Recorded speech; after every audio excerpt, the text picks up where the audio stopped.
장로님, 집사님들, 권사님들을 세우셔서 오늘 이렇게 달려가게 해주신 거 감사합니다.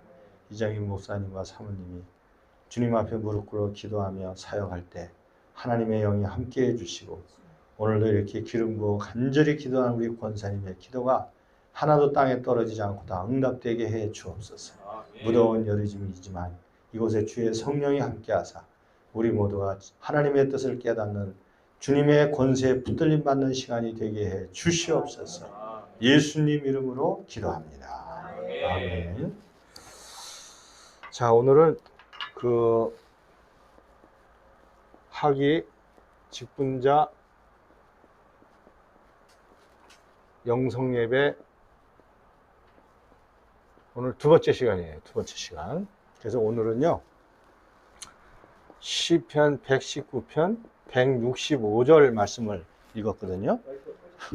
시편 119편 165절. 시편 119편은 굉장히 긴 시죠.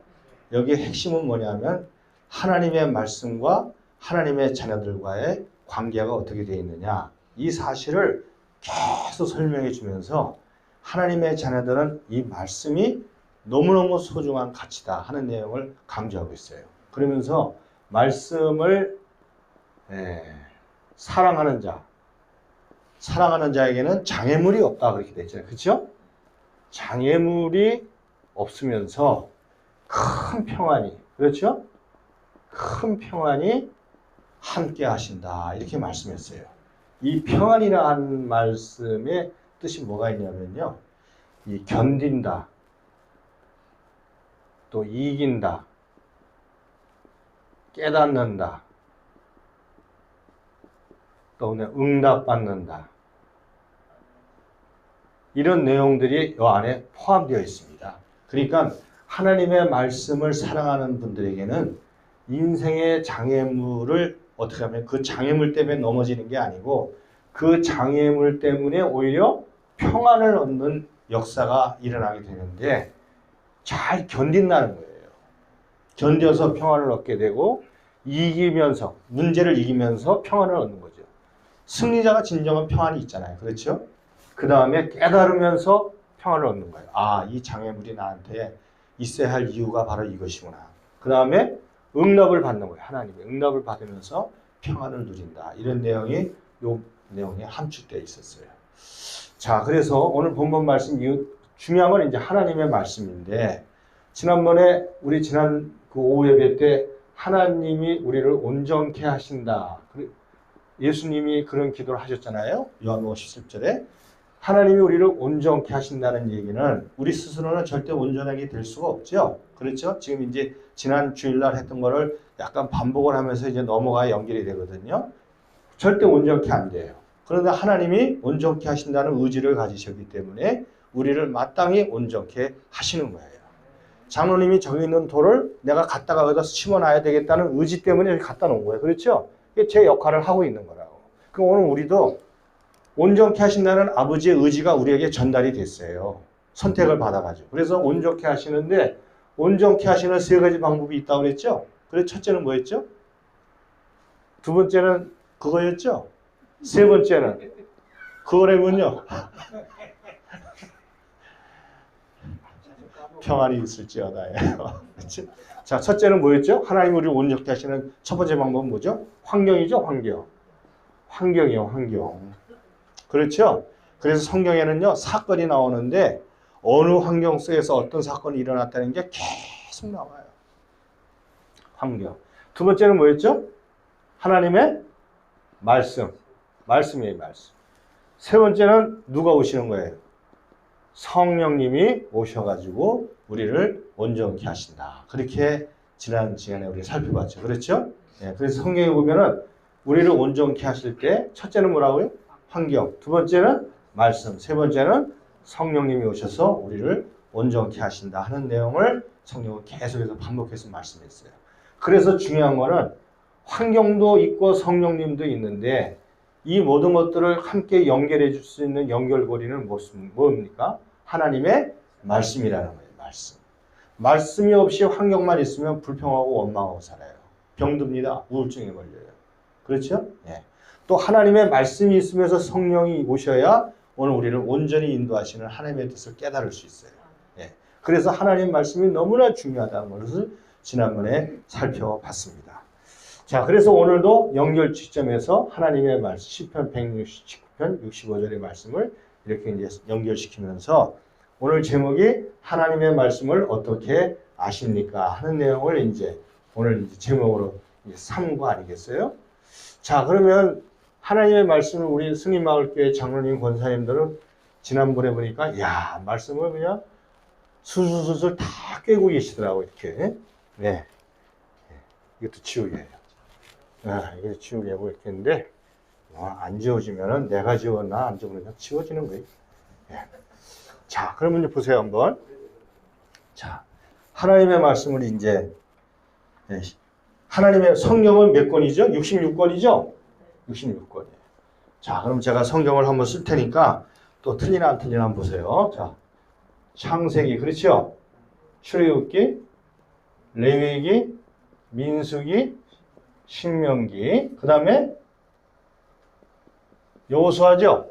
그 다음에 사사기, 룻기, 삼상하, 그렇죠? 예. 그 다음에 뭐죠? 왕상하. 그 다음에 대상하. 그 다음에 에스라, 느헤미야, 에스더. 그렇게 되는 거죠? 이렇게 되죠? 자, 이렇게 해서 이제 구약이 나오는. 그렇죠? 자, 신약은 뭐가 있을까요? 여기까지 이제 구약이에요. 구약. 여기는 구약. 여기는 신약. 자, 신약은 뭐가 있을까요? 마태, 마가, 누가, 요한, 사도행전 이렇게 나오죠? 야, 잘하시네. 자, 그 다음에 이제 성경 5개가 또 있어요. 여기 이제 욥기가 있죠? 이렇게 성경 순서대로 쓰는 거예요, 지금 욥기. 그 다음에 욥기, 시편, 잠언, 전도, 아가서 이렇게 나오죠? 시편, 전도. 자, 그 다음에 이제 성경에 이제 그 밑에 또 하나 나오죠. 뭐가 나오죠? 사도행전 밑에 로마서, 고린도 전후서, 그렇죠? 갈라디아서, 에베소서, 빌립보서, 골로새서, 그 다음에 살전후, 그렇죠? 딤전후, 그 다음에 디도서, 그렇죠? 예, 김영현 목사님은 다 알고 있는데 다 속으로 좀 외우고 계시는 거예요. 디도서, 그 다음에 또 뭐죠? 그 다음에 빌레몬서, 그 다음에 야고보서, 그 다음에 히브리서, 그 다음에 뭐 있어요? 베드로 전후서, 그렇죠? 그 다음에 요한 1, 2, 3서, 그 다음에 그렇죠? 그 다음에 뭐 있죠? 유다서. 네, 잘하셨어요. 빠진 거 있나요? 권사님? 대설가서 여기 썼어요. 살전후. 그렇죠? 히브리 여기 있어요. 히브리 여기 있어. 네, 히브리 여기 있어요. 또 빠진 거. 네. 지사님 뭐 빠진 거 없어요? 없어요. 지사님 없대요. 그렇죠? 그래. 그거 자꾸 써서라도 자꾸 읽으셔야 돼요. 자꾸. 반복 외에는 다른 거 길이 없어요. 자, 그 다음에 이제 선지서 쓸게요. 선지서. 선지자들은요, 이 앞에서는 선지서가 안 나와요. 예, 하나님이 이 뒤에 분에 선지서 보내거든요. 자, 선지서 이사야, 그렇죠? 에레미야, 에가, 에스겔, 다니엘, 호세야, 요엘, 아모스. 아모스 다음에 뭐예요? 오바댜, 요나, 미가, 나훔, 하박국. 그렇죠? 그 다음에 스바냐, 그 다음에 학계, 스가랴, 그 다음에 뭐죠? 맨 마지막에 말라기. 말라기는 기억하시네. 그게 됐어요. 예, 그렇죠? 자, 요 성경을, 자, 그 다음에 신약 성경에 뭐가 있죠? 요한계시록 돼 있어요. 그렇죠? 자, 성경을 이렇게, 지금 성경을 막 이렇게 흩어져 있는 성경을 이렇게 오늘날 우리가 가지고 있는 성경으로 편집한 연도를 지난 오후 예배 때 말씀드렸죠? 그렇죠? 이 편집한 연도가 언제냐면 AD 몇 년도예요? 90년도. 구약 성경. 그렇죠? 장소는 어디예요? 북아프리카, 이집트, 그 다음에 알렉산드리아, 이집트에 가면 알렉산드리아라고 큰 도시가 있어요. 예, 그때 당시에 벌써 200만이 가까운 게 많이 살았대요. 엄청나게 큰 도시죠. 거기에 얌리아라고 하는 지역에서 유대인들이 모여가지고, 예, 유대인들이 흩어졌잖아요, 뿔뿔이. 그래가지고 이쪽 남쪽으로 내려온 유대인을 세파르딤 유대인, 그렇죠? 북쪽으로 간 유대인을 아슈케나지 유대인 그랬어요. 예, 아슈케나지 유대인. 세계사에 보면 나옵니다. 세파르딤. 이 세파르딤 유대인들이, 정통 유대인들이 모여가지고 구약 성경을 편집을 했어요.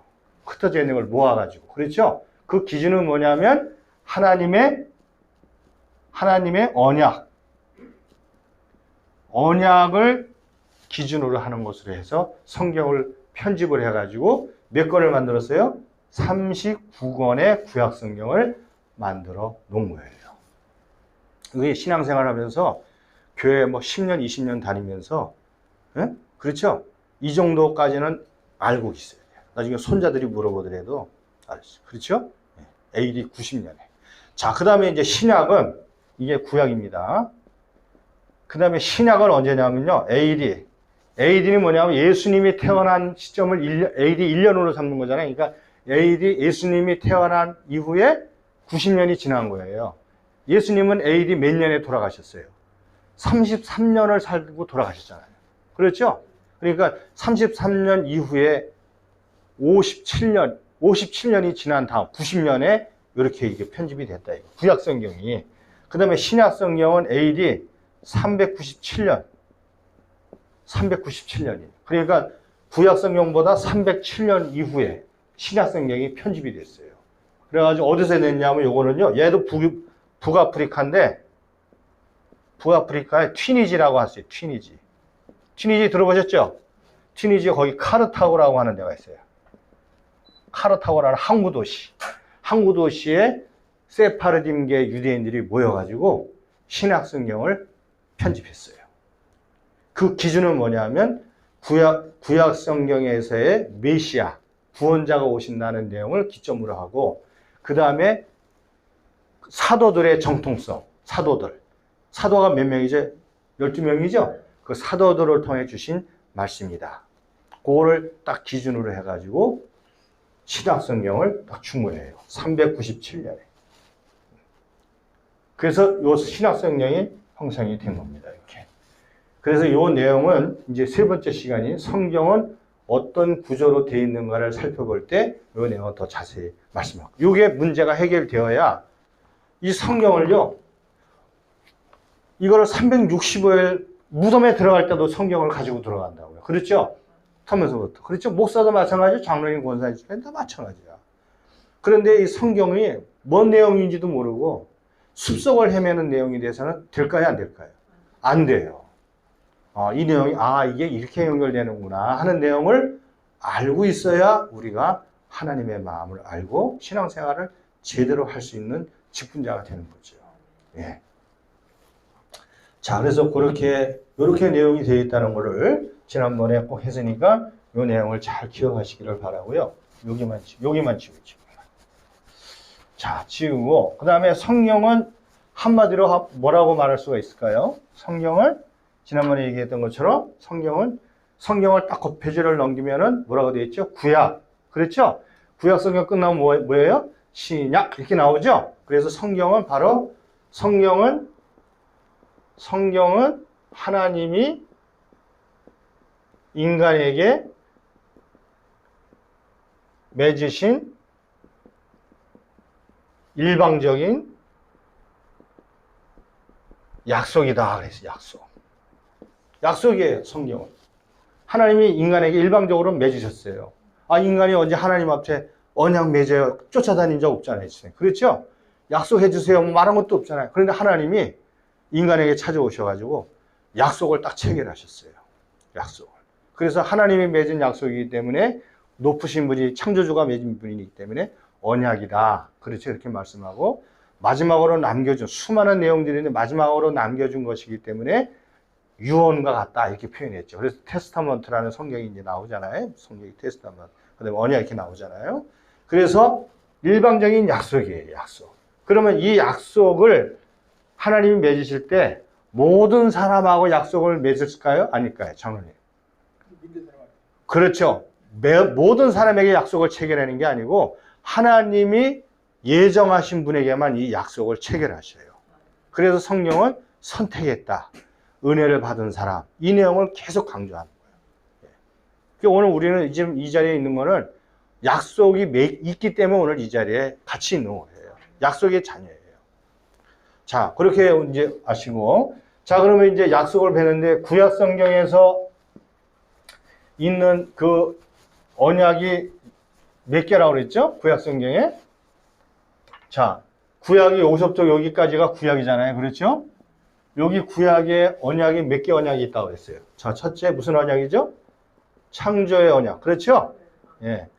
창조의 언약. 그 두 번째 무슨 언약이 있다고 그랬죠? 그렇죠. 보존의 언약. 그 다음에 세 번째? 그렇죠. 기업의 언약. 그 네 번째는? 그렇죠. 법의 언약. 지난번에 우리 성경 찾아서 다 읽었죠? 그 다음에 다섯 번째는? 그렇죠. 권사님 맞아요. 목자의 언약. 목자의 언약. 지난번에 여기까지 했어요. 그렇죠? 여기까지 했어요. 그 다음에 요게 이제 구약 성경에 나오는 언약이에요. 구약 성경에 나오는 언약. 그 다음에 이제 신약에 나오는 언약이 뭐예요? 요게. 여섯 번째. 무슨 언약이 있죠? 새 언약이 나오는 거예요. 새 언약. 그렇죠? 새 언약. 지난번에 여기까지 했죠. 목자의 언약까지 살펴봤죠. 그렇죠? 그래서 하나님이 다윗에게 목자의 언약을 맺잖아요. 그런데 이 언약을 하나님이 맺을 때 창조의 언약, 보존의 언약, 기업의 언약, 법의 언약, 목자의 언약을 맺을 때 이 언약의 내용들은 사라지지 않고 계속 남아요. 남아 있으면서 그 다음 언약이 또 구체화되는 거예요. 그렇죠? 또 구체화돼요. 또 구체화돼요. 계속해서 언약이 유지되면서 점점 세밀해진다 이 말씀이에요. 아시겠죠? 예. 언약 맺고 이거 치우고 또 다른 언약이 아니라 이 언약이 계속 맺어지면서 연결이 되고 여섯 번째 무슨 언약이? 새 언약이 이제 등장하게 된다 하는 내용을 말씀하고 있는 거예요. 그렇죠? 자, 그런데 언약을 맺을 때는 보세요. 언약을 맺을 때는 반드시 뭐냐면 언약 체결식이 있어. 체결식. 언약 체결식이 있어요. 만약에 집사님하고 저하고 언약을 맺으려면은 집사님 이렇게 합시다. 약속을 했어요. 그러면 뭐 증서가 있어야 될 거 아니에요. 그렇죠? 그럼 인감도장 가져오세요. 예, 알았어요. 인감도장 가져와가지고 꽝 찍잖아요. 이렇게. 그렇죠? 그런 것처럼 하나님과 우리가 봐도 언약 체결식이 있어요. 그 체결식이 바로 뭐냐면 하나님은 이 체결식 할 때 뭐를 하나님 하셔요? 예, 피의 약정을 하셔. 피의 약정. 피의 약정을 해요. 꼭 피를 가지고 약정을 해요. 피를. 그래서 요 보존의 언약 할 때도 노아가 제사를 드리잖아요. 그렇죠? 방제사나 제사 드린 후에 하나님이 약속하시고 기업의 언약 할 때도 아브라함에게 3년 된 소, 3년 된 비둘기 가져와라 그래가지고 반을 날라가지고 약정을 맺었죠. 그 다음에 법의 언약을 할 때도 모세가 피를 양푼에 담아가지고 산에 올라가서 뿌려요. 피의 언약이라고 그래요. 피의 언약. 자, 목자의 언약을 어디서 하나님이 하시냐면 다윗이요. 이 다윗이 무슨 일을 이 다윗에게 하나님이 이제 그 성전을 짓는다고 그러니까 네가 무슨 성전을 짓냐 그러면서 하나님이 나단을 보내가지고 칭찬을 해주면서 영원한 목자의 언약을 맺잖아요. 자, 근데 하나님이 언제 이 다윗하고 피의 제사를 맺냐 하면은 다윗이 이스라엘 백성들의 군대를 숫자를 세지 말라고 그랬는데 구태여 숫자를 센대요. 다윗이. 그래 군대장관 요압이 왕이요 지금 군대들이 이렇게 많은데 무슨 숫자를 센다 그럽니까? 아니야 숫자 세 가지와. 그래가지고 전쟁에 나갈 만한 사람들 숫자를 고집을 피우고 세 갖고 오는데 하나님이 화가 나셔가지고 연병을 뿌려요. 그래가지고 뭐 어마어마하게 사람이 죽어가는 거예요. 그래서 다윗이 하나님 앞에 잘못했습니다. 하나님 저 백성들 저렇게 죽어가면 됩니까? 차라리 나와 우리 집을 차라리 치소서 이러면서 막 기도했더니 하나님이 세 가지를 제시하잖아요.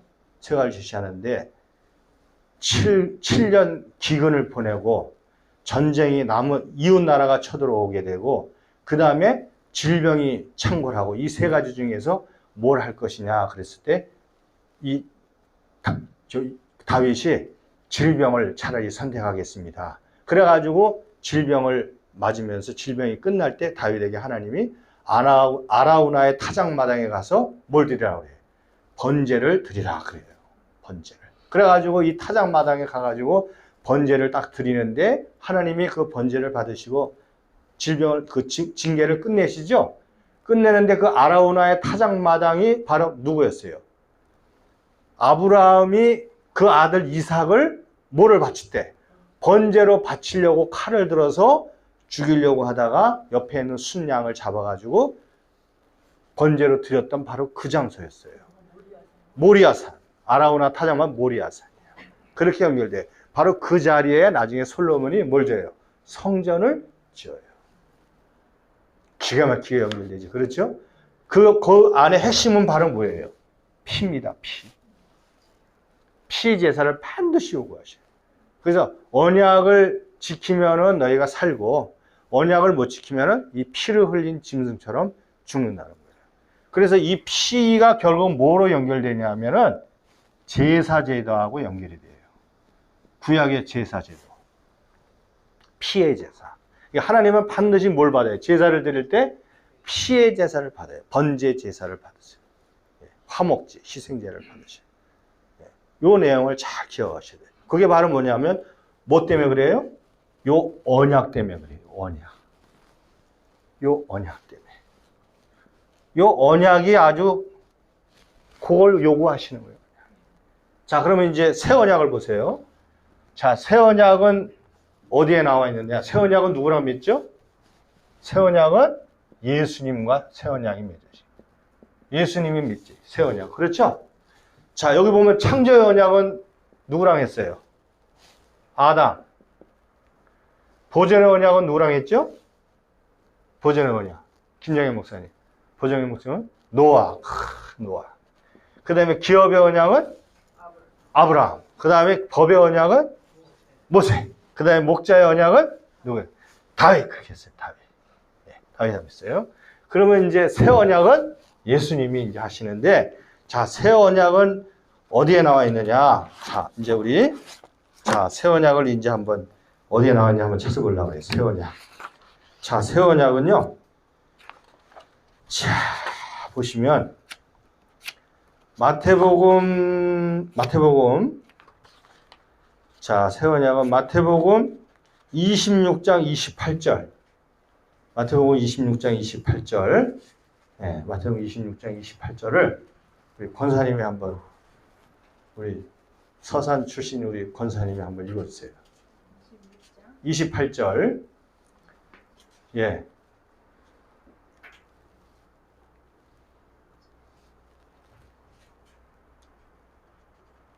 이것은 제사함을 얻게 하려고 많은 사람을 위하여 흘리는 바. 예.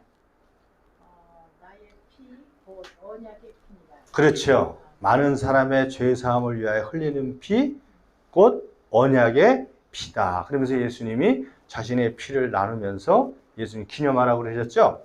자, 그 다음에 또 어디 찾냐? 마가복음 14장 24절. 마가복음 14장 24절 찾아보세요. 자, 거기 보면 이 새 언약이 마태복음 26장 몇 절이냐면 28절이고, 그 다음에 마가복음 14장 24절. 자, 마가복음 14장 24절 찾으셨죠? 자, 같이 읽어보겠습니다. 시작. 이것은 많은 사람을 위하여 흘리는 나의 피, 곧 언약의 피니라. 그렇죠. 언약의 피다요.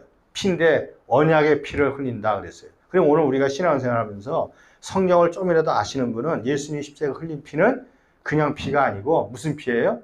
언약의 피예요. 이렇게 말을 해야 정답이에요. 언약의 피를 저분이 흘리셨다. 이거예요. 언약의 피. 자, 그 다음에 이제 또 하나는 어디 보냐면요. 고린도전서 11장 25절에서 28절. 고린도전서 11장 25절에서 28절. 예. 고린도전서 11장 25절에서 28절. 예. 자, 찾으셨죠? 같이 읽어보겠습니다. 시작. 19회 또한 그와 같이 잔을 가지시고 드시되 이 잔은 내 피로 세운 새 언약이니 이것을 향하여 마실 때마다 나를 기념하셨으니 아멘. 너희가 이 떡을 먹으며 이 잔을 마실 때마다 주의 죽으심을 그가 오실 때까지 전하는 것이니라. 그러므로 누구든지 주의 떡이나 잔을 합당하지 않게 먹고 마시는 자는 주의 몸과 피에 대하여 죄를 짓는 것이니라. 아멘. 그랬어요. 여기 보면 예수님이 떡과 잔을 나누면서 곧 새 언약의 피, 그렇죠? 기념하라. 그 말. 내가 올 때까지 기념하라 그랬어요. 그래서 이제 승리마을교회에서 이제 성찬식을 하잖아요. 그렇죠? 그럴 때 그 언약의 피를 마실 때, 아, 우리는 언약의 자손이기 때문에 이 피를 마시는구나. 하나님과 나와는 뭐가 체결됐어요? 언약이 체결된 상태구나 하는 사실을 영적으로 아는 거예요.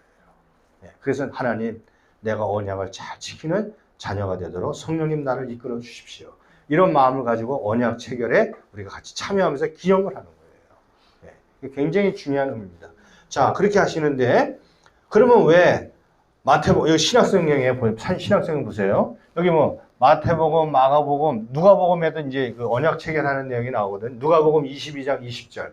누가복음 22장 20절. 우리 김정일 목사님 한번 읽어주실래요? 누가복음 22장 20절. 성경이 없죠? 그럼 우리 저기 집사님 한번 읽어주세요. 누가복음 22장 20절. 예, 누가복음 22장 20절. 누가복음 22장 20절. 예, 22장 20절. 우리 집사님 읽어주십니다. 예. 저녁 먹은 후에 창도 그와 같이 하여 이르시되 이 잔은 내 피로 세우신 새 언약이니 예. 곧 너희를 위하여 붓는 것이다. 아멘. 너희를 위하여 붓는 것이라고 그랬어요. 새 언약이다 그랬죠? 너희를 위해서 붓는 것이다. 그러니까 오늘 언약이 오늘 29했는데 그럼 보세요. 자, 마태복음, 마가복음, 누가복음에 다 하나님이 이렇게 언약을 체결하는데 요한복음에는 이 언약에 관한 말씀이 안 나와요. 대신 뭐가 나오냐면 무슨 말씀이 나오냐면요. 성령에 관한 말씀이 딱 나옵니다. 요한복음에는. 자, 요한복음 14장 16절 한번 보세요. 요한복음 14장 16절. 요한복음 14장 16절. 요한복음 14장 16절은 우리 장로님이 읽어주실게요. 네. 요한복음 14장 16절. 네. 내가 아버지께 구하겠으니 그가 또 다른 보혜사를 너희에게 주사 영원토록 너희와 함께 하시리니. 아멘. 그랬어요. 자, 그러면 여기서 보면은 지금 언약을 말씀하시면서 피를 계속 언약을 맺는다고 그랬잖아요. 근데 요한복음에서는 언약이라는 말씀이 안 나오고 누가 오신다고 그랬어요? 성령님이 오신다 이렇게 돼 있어요. 그러면 언약을 체결하는 그곳에 주님의 피가 있죠? 그 피가 있는 그곳에 결국 누가 오시는 거예요? 성령이 오신다는 그 말씀을 하시는 거예요. 예. 그래서 이 복음서에서 벌써 보면은 언약을 이루시고 하나님의 영이 오신다는 내용을 쭉 이제 설명해 나가고 있어요. 자, 그래서 이제 여기 보면은 이렇게 성경은 언약과 그 다음에 옛날 언약, 구약과 신약이라고 하는 언약을 통해서 성령이 하나로 쫙 연결이 되어 있다 하는 내용을 말씀하시면서 이렇게 해야만 성경이 이제 우리가 성경을 아는 거예요. 그렇죠? 그렇게 되면서 뭐가 이루어지냐면요. 이 중요한 말씀이 있어요. 자, 언약이 있잖아요. 언약. 성경 언약이에요. 이 언약을 통해서 뭐가 이루어지면 첫째, 은혜. 두 번째, 믿음. 세 번째, 하나님의 의. 요것이 해결이 돼요. 요것이. 그러니까 요 언약이라고 하는 속에서 하나님의 은혜, 그 다음에 믿음, 그 다음에 하나님의 의가 뭔가가 해결이 되게 돼 있단 말이에요. 사람들은요, 아, 나 은혜 받았다. 그렇죠? 아, 나 믿음으로 구원받네. 이 말은 잘해요. 그런데 이게 연결이 잘 안 돼요. 그 다음에 하나님의 의를 이루어야 된다. 그 하나님의 의를 이루는데 이 의라는 말이 뭐냐면 영어로 righteousness라고 하는 건데 올바르다 이 뜻이거든요. 그러니까 오늘날 사람들은 올바르다 이런 얘기를 하면은 부담을 느껴요. 아, 내가 올바른가? 나 교회 25년 다녔는데 오늘도 집에서 아들 문제로 집사람하고 한바탕 하고 나왔는데 올바르긴 뭘 올바러? 입에서 욕이 막 쏟아져 나오던데. 그렇죠? 아, 난 목사인가? 아우 나 이렇게 참 욕심이 많은데 목사가 내가 뭐가 올바르기 거짓말하는 것 같고 그렇죠? 이 의라고 하는 것이 자꾸 자기 개념으로 내가 올바른가 아닌가 여기로 계속 자기를 자책해요. 자책한다고.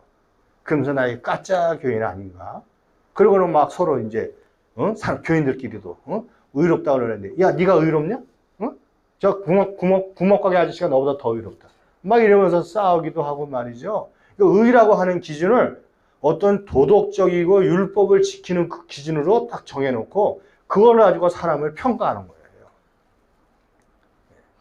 이게 문제예요. 그래서 이 약속과 은혜와 믿음과 하나님의 의의가 뭔지를 오늘 우리가 잘 알고 하나님 앞에 나가야 한다는 얘기죠. 그럼 보세요. 하나님이 언약을 체결했지. 그렇죠? 보존의 언약을 체결하고 기업의 언약을 체결하고 법의 언약을 체결할 때 그 언약을 이루기 위해서 하나님이 뭘 베푸시냐면 언약을 체결한 사람들과 그 후손들에게 뭘 주시냐면요. 은혜를 베풀어 주셔요. 그럼 은혜가 임하면은요. 뭐가 오냐면 믿음이 와요. 믿음이 오면서 하나님과 약속한 바를 지키려고 하는 행동과 마음의 변화가 찾아오게 되는 거예요. 이게 바로 믿음이에요. 그래서 아브라함이 갈 바를 알지 못하는데 하나님이 은혜 주셔가지고 기업을 주겠다고 약속하잖아요. 밑도 끝도 없이. 그렇죠? 그러면 집을 떠나라고 그러잖아요. 나이가 75세 되신 분을. 그래가지고 자기 부인을 데리고 아기가 없으니까 자기 조카를 데리고 집을 떠나가지고 정처 없이 하나님이 가라는 곳으로 가잖아요. 그런데 아브라함이 그것을 믿고 갔다 이랬어요. 믿고 갔다.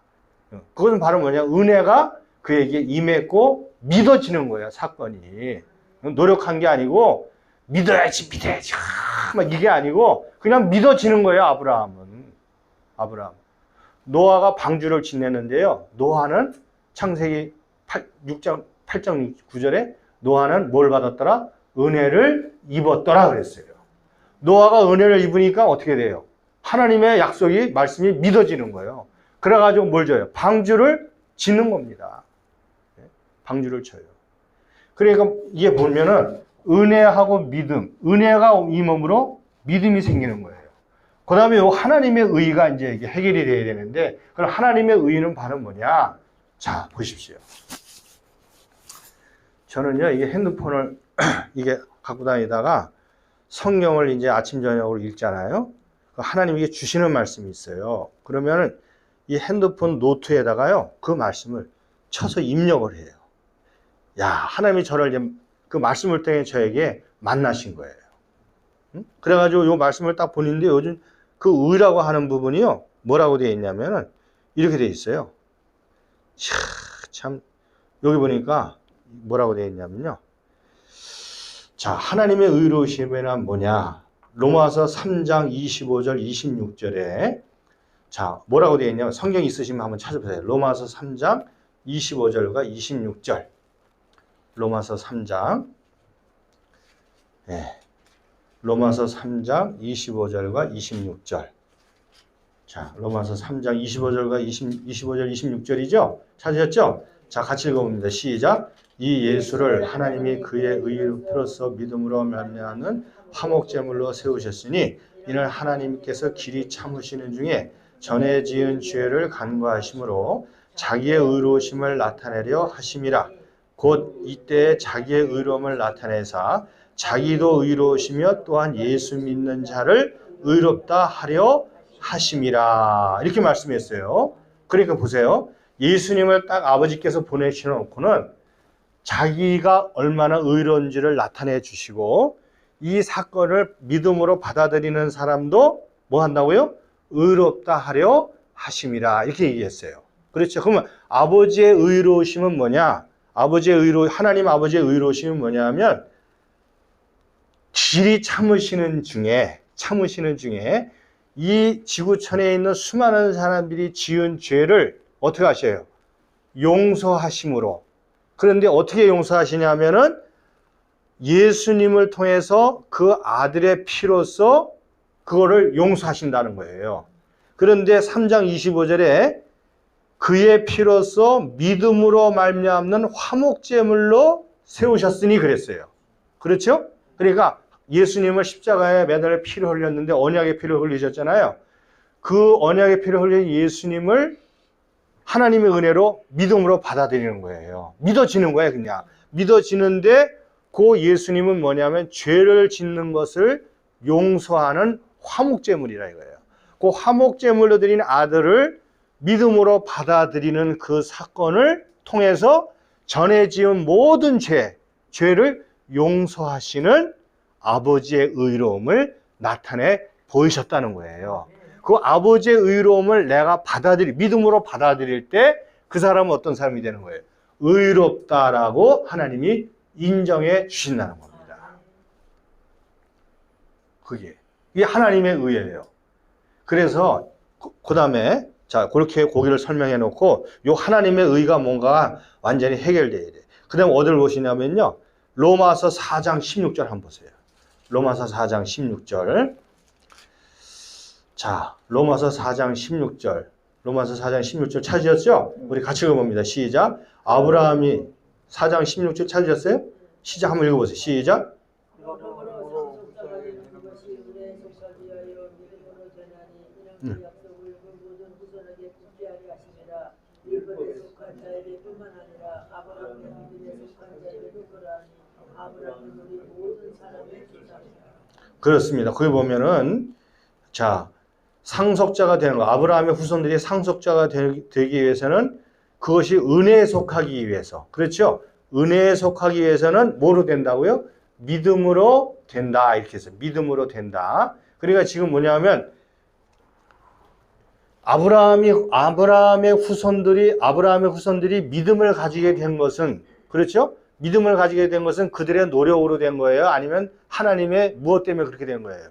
은혜 때문에 됐다는 얘기예요. 은혜. 그렇죠? 은혜 때문에 됐다는 얘기예요. 그래서 그 은혜에 속하기 위해서는 뭐로 돼요? 믿음으로 된다. 이렇게 됐어요. 믿음으로. 어떤 수고나 노력으로 된 것이 아니라 하나님의 은혜를 주셔가지고 믿으니까 그것이 바로 은혜의 사건이다 이 말씀이에요. 자, 그래서 그 약속을 그 모든 후손에게 굳게 하려 하심이라. 율법에 속한 자에게 뿐 아니라 아브라함의 믿음에 속한 자에게도 그랬어요. 아브라함의 율법에 속한 자들은 누구예요? 유대인이죠. 유대인. 그래 유대인이죠. 그런데 믿음에 속한 자는 누구죠? 믿음에 속한 자는 오늘 우리를 포함해서 아브라함과 같은 믿음을 가지고 예수님을 믿고 있는 사람들을 지금 포함하고 있는 거죠. 자, 그래서 아브라함은 우리 모든 사람의 조상이라. 무슨 조상이에요? 믿음의 조상이 되었다 이 말씀이에요. 자, 그 다음에 어디를 또 보시냐면요. 자, 그 다음에 로마서 4장 20절에서 25절 보겠어요. 로마서 4장 20절에서 25절. 자, 4장 20절에서 25절. 시작. 믿음이 없어 하나님의 약속을 의심치 않고 믿음이 견고해져서 하나님께 영광을 돌리며 약속하신 그것을 또한 능히 이루실 줄을 확신하였으니 그러므로 그것이 그에게 의로 여겨졌느니라. 그에게 의로 여겨졌다 기록된 것은 아브라함만 위한 것이 아니요 의로 여기심을 받을 우리도 위함이니 곧 예수 우리 주를 죽은 자 가운데 살리신 이를 믿는 자니라. 예수는 우리가 범죄한 것 때문에 내줌이 되고 또는 우리를 의롭다 하시기 위하여 살아나셨느니라. 아멘. 예, 그렇게 됐죠? 자, 그러면 여기서 보세요. 자, 예수님, 그러니까 보세요. 아브라함을 하나님이 의롭다 여겼다는 얘기는 은혜와 믿음을 가지고 있을 때, 은혜를 받고 믿음으로 하나님의 언약을 듣고 그대로 지켜나갈 때 하나님이 그를 의롭다 여기신 거죠. 자, 그런데 그 의의는 어디에 연결되냐면 새 언약을 체결하신 예수님을 오늘 우리가 아브라함처럼 믿고 받아들일 때 하나님은 우리를 어떻게 여기신다는 거예요. 그렇지. 아브라함을 의롭다 여기신 것처럼 우리를 의롭다 여기신다. 이렇게 말씀하는 거예요. 그러면 하나님이 우리를 의롭다 여긴다는 거는 세상에 어떤 기준을 가지고 너 옳은 일 했다, 착한 일 했다, 좋은 일 했다 이래가지고 의롭다 여기는 게 아니고 하나님의 약속 안에 있는 예수님을 내가 믿고 받아들이는 그것을 통해 하나님은 하나님의 의를 이루시고 우리를 의롭다 여기신다 이 말씀이에요. 아셨죠? 예. 그래서 하나님의 의로 여기신 자녀들이 하나님의 의 속에 들어가 있는 자녀들을 뭐라고 표현했냐면 새 피조물이다 이렇게 표현했어요. 새 피조물. 그 새 피조물 성경이 어디에 나와 있냐면 고린도 후서 5장 16절 한번 보세요. 고린도 후서 5장 16절.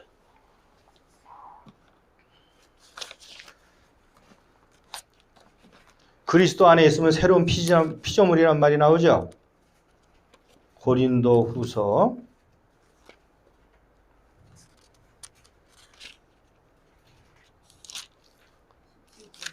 5장 17절에 나오죠. 야, 고린도후서 5장 17절. 그렇죠? 17절부터 저기 21절까지 같이 읽어볼게요. 시작. 그런즉 누구든지 그리스도 안에 있으면 새로운 피조물이라. 이전 것은 지나갔으니 보라 새 것이 되었도다. 모든 것이 하나님께로 났으며 그가 그리스도로 말미암아 우리를 자기와 화목하게 하시고 또 우리에게 화목하게 하는 직분을 주셨으니 곧 하나님께서 그리스도 안에 계시사 세상을 자기와 화목하게 하시며 그들의 죄를 그들에게 돌리지 아니하시고 화목하게 하는 말씀을 우리에게 부탁하셨느니라. 그러므로 우리가 그리스도를 대신하여 사신이 되어 하나님이 우리를 통하여 너희를 권면하시는 것 같이 그리스도를 대신하여 간청하노니 너희는 하나님과 화목하라. 하나님이 죄를 알지도 못하신 이를 우리를 대신하여 죄로 삼으신 것은 우리로 하여금 그 안에서 하나님의 의가 되게 하려 하심이라 이랬어요. 그러면 새 피조물이라고 하는 개념을 사람들은요 예수 믿으면 새 피조물이 됐다 이렇게 표현하는데 자기 자신을 바라보면은 새 피조물이라는 증거가 없어요. 네? 조금만 건드리면 화내고 조금만 건드리면 뭐 욕도 나오고 그렇잖아요. 이상하다. 난 구원받아서 새 피조물이라는데 뭐 새 피조물이 다 달라졌다고 그러는데 나는 뭐 별로 없어. 이 개념을 잘 이해해야 돼. 잘못 이해하면 계속 스트레스 받아요. 자, 이 새 피조물이라고 하는 이 새 피조물은 뭐냐면 하나님의 의를 입었다 이 뜻이에요. 하나님의 의를 입었다. 그러니까 하나님의 의의 약속 안에 내가 들어갔다는 거예요. 그러면 하나님께서 이 자녀를 새 피조물로 어떻게 해요? 만드시겠다는 거예요.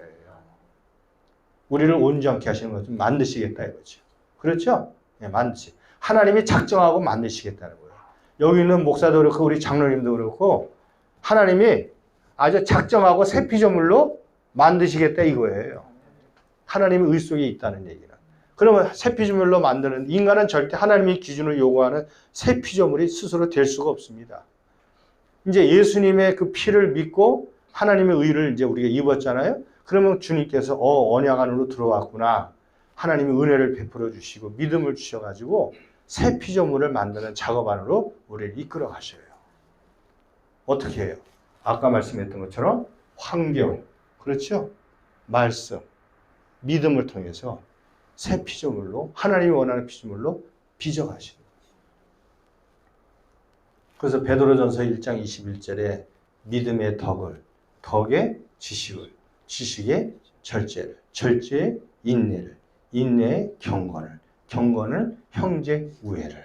그렇죠? 이런 것이 없는 사람은 소경과 같다 그랬어요. 그 작업으로 하나님이 만들어 가시는 거예요. 계속 만들어 가시는. 그러니까 오늘 우리는 하나님의 의를 입었죠? 그렇죠? 하나님의 의 안에 있는 사람이죠? 하나님의 옳다 여김을 받았죠? 왜? 예수님 때문에 그게 가능하다는 거예요. 내가 예수님을 붙들고 있기 때문에 가능한 거예요. 예수님. 그러면 하나님의 의 속에 있는 하나님의 의를 입은 자녀들을 하나님이 우리를 다스리는데 그냥 우리 속에 있는 어두움과 옛사람을 그냥 둘까요? 새 피조물을 만들기 위해서 하나님 그냥 두시지 않죠? 계속 드러내시는 거예요. 계속. 사정없이 드러내요. 순차적으로 드러내요. 2022년도에도 드러내시고 21년도에도 드러내셔가지고 계속 드러내는 작업을 하셔가지고 우리의 허물과 죄를 누구에게 가지고 가요? 주님에게 가지고 가요. 끙끙거리면서. 주님, 나는 아주 가증스러운 놈이고 나는 아주 욕심이 많은 놈이고 나는 아주 부정한 사람입니다. 나 좀 도와주세요. 그러면서 예수님을 붙들고 그 앞에서 회개하게 만들고 옛사람을 벗는 작업을 하도록 계속 만들어요. 그런데 의의가 없는 사람은요, 계속 자기를 포장해요. 안 그런 척하고 숨겨 방어를 해요. 안 그런 척하고 방어하고, 응? 그리고 자기의 허물이 드러나면 그걸 숨기면서 상대방한테 전가시켜요. 너 때문에 부모님이 해준 게 없으니까 내가 이렇게 살았죠. 부모가 집이라도 하나 해주고 땅이라도 하나 물려줘봐요. 내가 얼마나 선량한 아들이 될 뻔했는데 나한테 해준 게 뭐 있습니까? 뭐 있어요? 뭐 이러면서 남한테 전가시키면서 자신에게 있는 화를 전가시키면서 환경을 탓하고 그렇게 돼요. 그래서 의 안에 있는 사람하고 의 밖에 있는 사람은 문제를 다루는 방식이 틀려요. 방식. 물론 어떤 문제가 일어나면 자기의 옛사람 기질 때문에 발끈할 수 있어요. 그렇지만 그 나머지 가운데 성령의 인도함을 받아가지고 주님 앞에 엎드리게 돼 있어요. 하나님, 제가 괜히 할 말을 했어요. 제가 왜 교회에서 왜 그런 말을 했을까요? 용서해 주십시오. 아무 쓸데없는 얘기를 제가 했습니다. 하나님 저를 드러내 주시니 감사합니다. 내 마음을 이기도록 성령님 저를 도와주세요. 나는 상처가 많아요. 치료해 주세요. 그러면서 이 문제를 가지고 주님 앞에 계속 나가는 거예요. 왜? 하나님의 의의가 우리에게 있기 때문에 하나님은 새 피조물로 계속 만드시는 거예요. 다윗이 골리앗을 쳐서 이기고 그가 왕이 돼서 정점에 올랐을 때 하나님이 다윗을 쓰러뜨리는 환경으로 인도하잖아요. 왜냐하면 그 다윗의 집안이 유다 지파거든요. 유다 지파에 있는 그 세력을 누구를 통해서 드러내냐면 그냥 이렇게 웬만한 사람 가지고 드러내봐야 별로 효과가 없어요.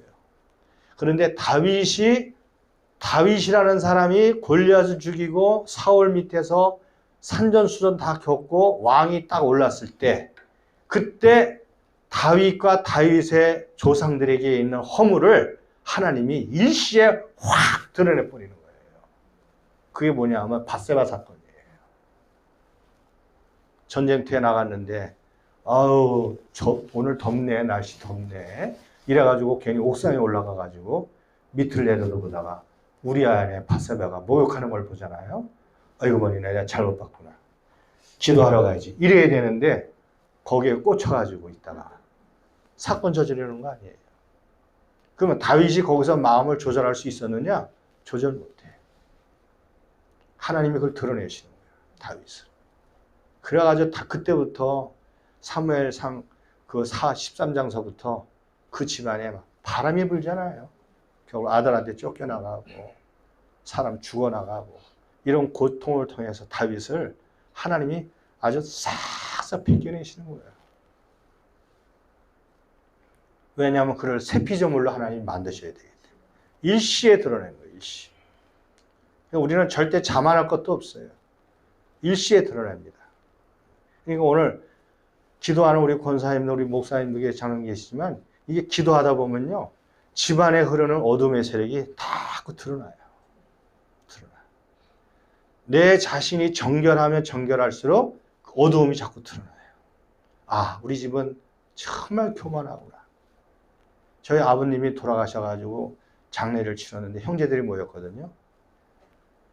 거기서 기도하는데 우리 형하고 저하고 얘기가 딱 맞는 거예요. 야, 우리 집은 쥐뿔도 없으면서 아주 교만이 똘똘 뭉쳤다. 형이 그러는 거예요, 저한테. 형 맞아요. 우리 형이 안수집사거든요. 회개합시다. 교만 좀 꺾어달라. 우리 누님들이 4분인데 그 얘기했더니 맞아. 교만을 꺾어달래. 그게 집안에 흐르는 그게 어둠의 줄기예요. 교만이 이게 영적인 암이거든. 영적인 암. 하나님이 싫어하는. 이게 집안에 흐르는 어둠이에요. 이 부분들을 물리쳐야 돼요. 그런데 하나님이 그거를 알게 하시는 게 뭐냐면 바로 하나님의 의예요. 의. 이것이 바로 뭐냐면 은혜와 믿음으로 연결되는 거죠.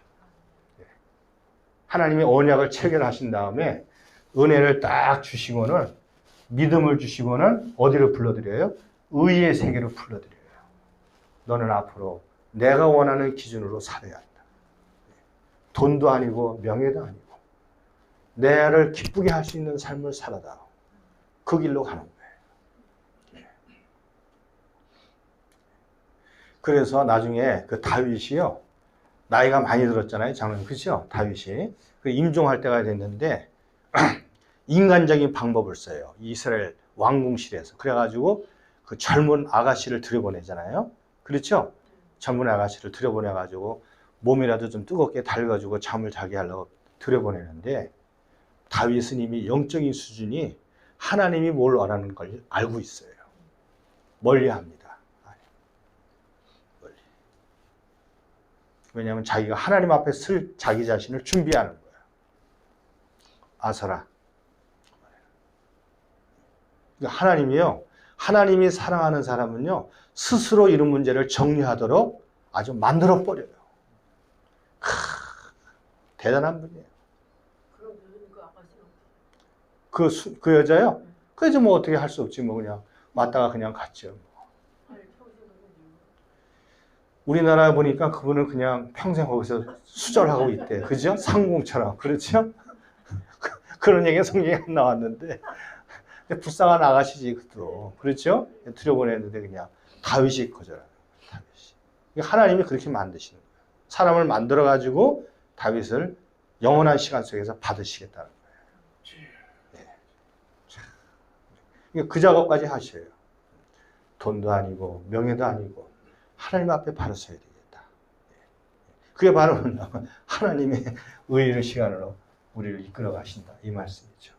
그래서 이것이 뭐냐면 하나님의 언약 안에서 이 은혜와 언약이 있으니까 하나님이 은혜를 내리신 겁니다. 그렇죠? 그리고 이 은혜 속에서 뭐가 올라와요? 믿음이 올라와. 이 믿음이 있으니까 하나님이 의롭다고 하는 기준이 설정이 딱 되는 거예요. 아브라함도 마찬가지고 우리도 마찬가지. 그래서 의 속에 있는 분들은 계속 하나님을 붙들고 예수님을 붙들고 이 마지막 때를 살아갈 수밖에 없어요. 거기서 이제 변화가 일어나는 거죠. 벗겨지고 또 새로워지고 벗겨지고 새로워지고. 그러니까 우리가 신앙생활 하면서 성도가 많든 적든 간에 다 똑같아요. 문제는 계속 일어나게 돼 있어요. 그런 문제 일어나면은 혼자 있을 때 회개하고 하나님 드러내 주셔서 감사합니다. 용서해 주셔서 감사합니다. 이러면서 돌이키는 거죠. 제가 저 안성에서 목회할 때요. 안수 집사인데 고등학교 다니는 학생이 있었어요. 얘가 저 헌금통에다가 돈을 슬쩍슬쩍 하는 거예요. 그런데 어떻게 하냐. 이 잠자리 이 파리채 있죠? 파리채 끝을 잘라요. 자르면은 요 통 안에 들어갑니다. 걔가 그 끝에다가 껌을 붙여.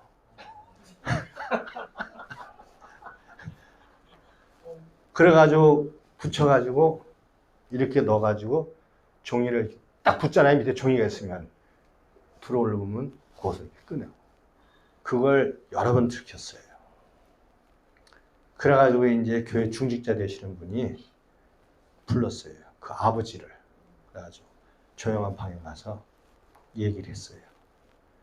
그랬더니 이분은 화를 내면서 우리 아들이 그럴 리가 없다는 거야. 막 화를 내면서 막 그럴 리가 없대. 그래가지고 아마 집에 가가지고 아마 그 아들을 아마 좀 난리가 난 모양이야 아마. 근데 그 부인이 권사님이에요. 권사님이 오셔가지고 그걸 다시 이제 확인하니까 쭉 얘기를 해줬어요. 그랬더니 이 권사님이 알았습니다. 고치겠습니다. 그러더니 교회 그 십자가 밑에 그 기도하실이 있잖아요. 거기서 무릎을 다 꿇더니만 그렇게 회개 기도를 한 거예요. 하나님, 내 안에 있는 남의 것을 탐내는 욕심이 우리 아들에게 흘러 들어가가지고 결국 걔를 그렇게 그런 열매를 맺는데 이거는 그 아들뿐만 아니라 내 열매입니다. 내 열매. 나를 드러내는 열매였다고 그렇게 회개 기도를 하더라고요. 훌륭한 분이죠, 권사님. 예. 그래가지고 걔가 나중에 고쳐졌어요. 고쳐지고 치료받고. 예. 그게 뭐냐면 하나님의 의 안에 있기 때문에. 하나님의 의는 뭘 잘했습니다. 뭐 인정받으려고 그러는 게 아니라요. 주님 앞에 그냥 날마다 죽노라 엎드리는 거예요. 믿음을 가져. 사도 바울이 말한 거죠. 그게 바로 뭐예요? 하나님의 의를 이루는 사람의 모습이에요. 하나님. 자, 그래서 오늘은 이제 마칠 시간이 된 것 같아요. 그렇죠, 목사님? 3시 7분인데 오늘은 새 언약까지, 그래서 새 언약 속에서 은혜와 믿음과 하나님의 의가 어떻게 연결된다 하는 이 부분까지를 살펴보겠고요. 다음 시간에는 성경의 구조에 대해서 살펴보도록 하겠습니다. 기도하겠습니다. 우리 다 같이 기도할 때, 다 같이 기도하면 좋겠어요. 기도할 때 하나님, 우리가 무엇이겠네 우리를 은혜 가운데 선택하셔서 언약 안에 있게 하셨습니까? 예수님의 보혈의 피를 우리에게 영적으로 부어주셨습니다. 이제는 그 언약의 말씀을 잘 알고 붙들고 환경을 이기고 하나님께서 우리를 의롭게 하시는 그 길을 잘 깨달아 하나님의 의를 이루는 길로 걸어가겠으니 성령님 도와주시옵소서. 우리 주여 외치며 기도하겠습니다. 주여! 살아계신 하나님 아버지, 오늘도 이렇게 주님 앞에 간구하며 기도하며 하나님 앞에 나갑니다. 하나님 아버지, 우리는 힘이 부족하고 나갑니다. 하나님의 의를 이루기에 너무 부족하고 아버지 하나님의 뜻을 모르고 방황할 때도 많았습니다. 하나님 아버지, 진저 아버지 하나님의 뜻을 이루며 살아갈 수 있도록 성령님 도와주시고 은혜를 베풀어 주시고 공률이 여겨주시고 이끌어주시고 인도하셔서 하나님 아버지 도와주시고 은혜를 베풀어 주시고 하나님 아버지, 우리는 정말로 아버지 하나님 언약 안에 있다는 사실을 깨닫고 그 언약을 붙들고 살아가도록 하나님 아버지 도와주시고 은혜를 베풀어 주셔서 하나님의 언약 아버지 하나님 그것 때문에 은혜가 임하고 믿음이 생기고 하나님의 의를 이루어 오늘도 우리가 아버지 하나님 그 믿음의 길을 달려가는 줄 믿습니다. 아버지 하나님 십자가의 주님 예수님, 화목제물로 세신 예수님을 믿도록 우리에게 은혜를 주셨고 우리에게 언약을 체결하셨으니 이제는 그 언약의 백성임을 알고 하나님 아버지 주의 은혜를 아버지 간구하며 믿음을 가지고 주님 예수를 붙들고 우리의 허물과 아버지 우리의 연약함을 다 떨어내놓고 회개하며 주님 앞에 나갈 수 있도록 도와주시하며 우리가 누구를 탓하거나 정죄하지 말고 내가 하나님의 의롭다는 사실을 기억하고 살아가는 하나님의 사람, 믿음의 사람이 되게 도와주시고 역사하여 주시옵소서. 하나님 우리를 바꿔주시고 변화되게 하시고 우리 가문에 이르는 우리 집안에 있는 모든 더럽고 추악한 세력들, 어둠의 세력들, 질병의 세력이 따라갈지어다, 불평, 원망, 교만한 세력이 따라갈지어다 하나님 아버지 우리를 치료하시는 주 예수의 보혈의 피 권세 능력이 우리와 함께하사 우리를 고치시고 치료하여 주시옵시고 하나님 아버지 주여 우리 마음에 평안이 없었습니다. 주의 법을 사랑하는 자에게 하나님 큰 장애물이 없고 평안이 있으려 하셨으니 우리가 이기면서 승리하면서 견디면서 하나님의 응답을 받으면서 평안을 누리는 하나님의 사람이 되게 도와주시고 성령의 이루와 감사와 능력의 역사가 일어나도록 주여 우리를 붙들어 주옵소서. 언약의 피가 아버지 이 재단에 흘러넘치게 하시고 언약의 피가 아버지 구원의 역사가 일어나게 하시고 언약의 보혈의 역사가 아버지 우리 가문에 있게 하여 주셔서 언약의 피, 십자가의 피, 주님의 보혈의 피를 붙들고 하나님 승리하는 하나님의 사람이 되게 하여 주옵소서. 하나님이여 성령의 역사하소서 인도하여 주시옵소서. 주여 아버지 이 자리에 없는 하나님의 사람들 우리 자녀들 식구들에게도 성령의 은혜가 임하기를 원하니 주여 역사하시고 이끌어 주시옵소서. 인도하시옵소서. 아버지 성령의 기름 부음을 베풀어 주시옵소서. 예수의 이름으로 하나님 아버지 오늘도 감사합니다. 말씀을 붙들고 무더운 여름이지만 하나님 점심 이후에 졸음이 오고 그랬지만은 하나님 말씀 붙들고 깨어있어 주님을 바라보게 해주신 것 하나님의 계획이 있는 줄 믿습니다. 아버지 언약 안에 있다는 사실을 기억하고 예수님의 십자가를 믿고 의지하도록 은혜와 믿음을 주셨으니 그 보혈의 피의 권세의 능력으로 언약의 자손답게 살아가도록 도와주시옵소서. 우리 주변에 있는 여러 가지 어두움의 실체들이 드러나게 되는데 감추지 말고 드러날 때 회개하며 주님 붙들고 마음의 상처와 가정의 문제와 자녀들의 문제 주님 앞에 나가 그 문제를 해결받는 의로운 길로 걸어갈 수 있도록 은혜를 베풀어 주옵소서. 아버지 승리마을교회 장로님, 권사님, 집사님들 하나님 아버지 승리 언약의 피를 붙들고 승리하는 귀한 하나님의 주인공들이 되게 도우셔서 그 언약의 피의 권세를 적용하며 실제 누리는 하나님의 사람들이 되게 하여 주옵소서. 우리 모두에게 이런 역사가 일어날 줄 믿사오고 예수님 이름으로 기도 올려옵나이다. 아멘.